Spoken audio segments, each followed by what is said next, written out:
और लफड़ा हुआ तो झुक जाएंगे, फिर भी वीडियो बनाएंगे। ठीक है, ठीक है। पढ़ लिख कर अपना झंडा दुनिया में हम उड़ाएंगे। आइए आज बात कर लेते हैं हम लोग डिटरमिनेंट का एक्सरसाइज 4.6। इसमें आपको मैट्रिक्स मेथड से रैखिक समीकरण युग्म को हल करने की बात बताई जाएगी। आव्यूह विधि से हल करें, यानी कि solve by matrix method. 5x + 2y = 3, 3x + 2y = 5। इसको हमें आव्यूह विधि से हल करना है। आइए तो सीखते हैं कि आव्यूह विधि से समीकरणों को कैसे सॉल्व करते हैं। आपको शुरू में 3 गो मैट्रिक्स मानना है। ए मैट्रिक्स मानना है, एक्स वाई का गुणांक लिख दीजिए 5 और 2 फर्स्ट रो में, R1 में लिख देना है। एक्स और वाई के पीछे का संख्या वो आपको फर्स्ट रो में डाल देना है। और सेकंड रो में आप 3 लिख दीजिए, 2 लिख दीजिए, ये हो गया और 2 आपका। उसके बाद एक बी मैट्रिक्स मान लीजिए जो बराबर के बाद का संख्या होगा 3 तथा 5, और एक एक्स मैट्रिक्स मान लीजिए, क्योंकि इसको सोल्व करिएगा तो आपको एक्स और वाई का मान मिलेगा। अब ए का सबसे पहले मॉड लगाकर डिटरमिनेंट चेक कर लीजिए। तो ये 5 गुना का 10 होगा, 5 गुना 2 5 गुना 2 10, और 3 गुना 2 6। चलिए 3 गुना 2 तो 5 गुना का 10 और 3 गुना का 6 घट गया तो 4, नॉट इक्वल टू 0। डिटरमिनेंट 4 आया, जो इस बात का सबूत है कि इस समीकरण का हम सॉल्यूशन प्राप्त कर सकते हैं। वाई दबे अगर यहां 0 आ जाता तो हम लिखते कि इसका हल नहीं होगा, इसके हल का अस्तित्व नहीं है, इसका सॉल्यूशन डज नॉट एग्जिस्ट, है ना। तो यहां तो सॉल्यूशन होगा। अब हम क्या करेंगे,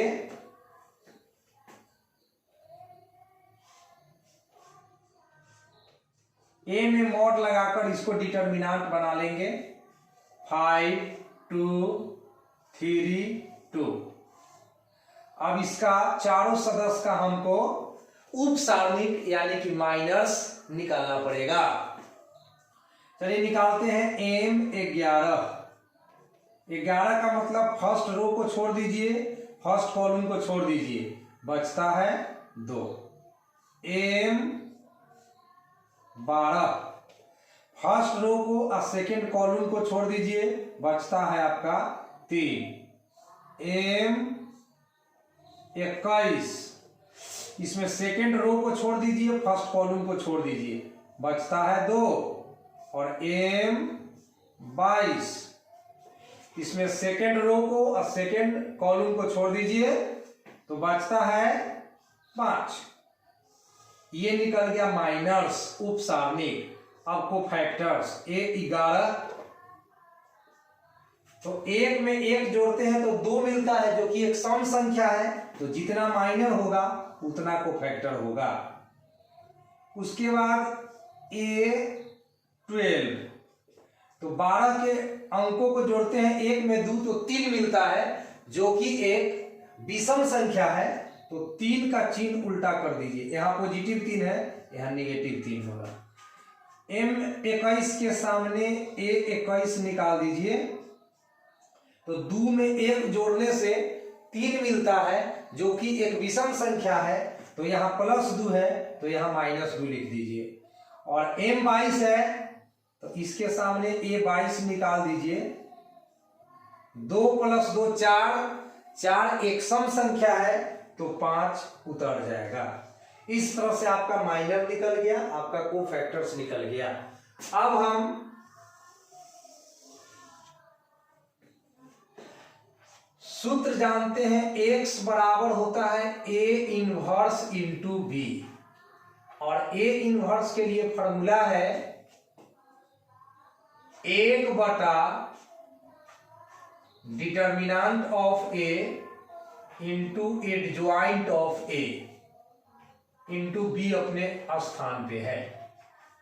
तो मॉड आया था, मतलब डिटर्मिनेंट 4 आया था, तो यहां 4 लिखिए। और एडजॉइंट के लिए फॉर्मूला होता है A11 A12 फर्स्ट कॉलम में और A21 A22 सेकेंड कॉलम में, और बी का वैल्यू पुटिंग कर दीजिए आप यहां से 35। ये 1/4 अपने जगह पर है। अब इसमें वैल्यू पुटिंग करेंगे हम लोग। A11 आपका आया है 2, A12 आया है आपका -3, आपका A21 आया है -2 और A22 आया है 5।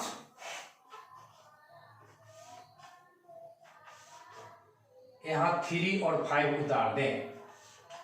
अब इस मैट्रिक्स से हमें मल्टीप्लाई करना है भैया, गुना करना है।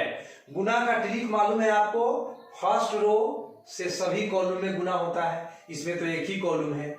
सेकेंड रो से इसके सभी कॉलम में गुना होता है, इसमें तो एक ही कॉलम है। तो चलिए गुना कर लेते हैं।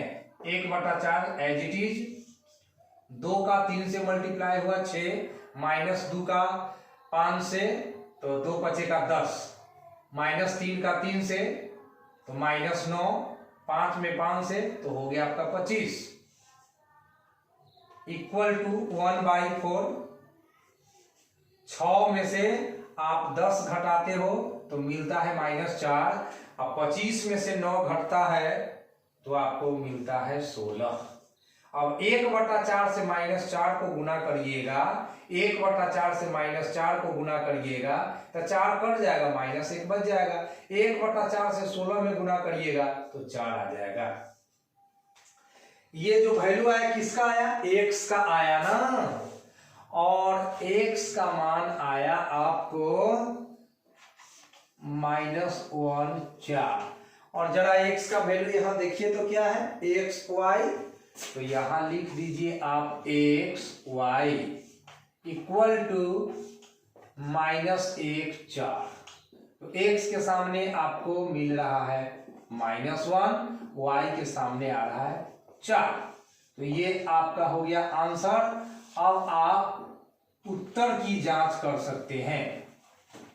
आप उत्तर की जांच कर सकते हैं। आप उत्तर की जांच कर लोगे तो इत्मीनान हो जाएगा कि मेरा मैथ सही बना है। तो 5x + 2y आप LHS उतार लो। 5x + 2y, 5 अपने जगह पर, x का वैल्यू -1, 2 अपने स्थान पर, y का वैल्यू 4। तो यहाँ 5 में -1 से गुना हुआ -5 और 2 चौके 8, 8 में से 5 घट गया तो आपको 3 मिल गया। यहाँ 3 आ गया, RHS आ गया, तो हमारा मैथ सही है। यस। तो इस तरह से आप बाकी के प्रश्नों को सोल्व कर सकते हैं, और जो प्रश्न आपको दिक्कत देता है उसको मैं दिक्कत दे दूंगा। समझ गए? तो अच्छे से बनाइए, और जो भी तकलीफ हो आप जरूर अपना प्रॉब्लम को शेयर कीजिए कमेंट के माध्यम से, और उसके लिए हम अलग से वीडियो बना के आपको देंगे। और इसमें आपने सीखा व्यूह विधि से समीकरणों को हल करना। तो गुड नाइट, टेक केयर।